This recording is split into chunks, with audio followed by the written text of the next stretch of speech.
My name is Dave Allen. I work here at North in this fabulous building, and I am the Director Interactive Strategy. I'm pretty well known as one of the co-founders of Gang of Four, British post-punk band. And then after a while I got the web itch.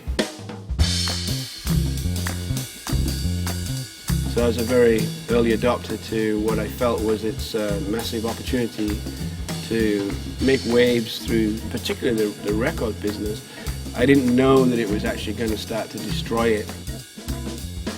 Long story short, I quit the music business and then found myself getting into the advertising world because I was interested in at the time of how marketers and advertising companies were looking at that sort of confluence of music and culture into ads. More than anything though, if you look back, the biggest disruption that the internet wrought, as it were, was on business. You know, businesses who didn't adapt.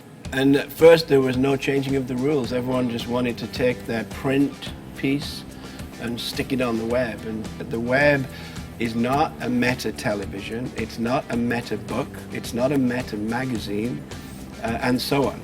It's its own thing. The internet is your greatest friend and your greatest opportunity. The truly talented on the internet have their message amplified 1,000,000-fold. Your lack of talent gets amplified 1,000,000-fold. I think anyone blaming the internet today for lack of sales or lack of forward motion is just getting it wrong. It sounds brutal. The internet doesn't sleep and nor does it care.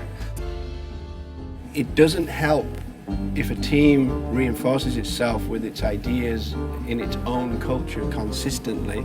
After a while, it starts to fall apart. And I suppose what I'm trying to say is, like, let's just keep trying to look around that corner all the time. You know, what's next in digital, in advertising?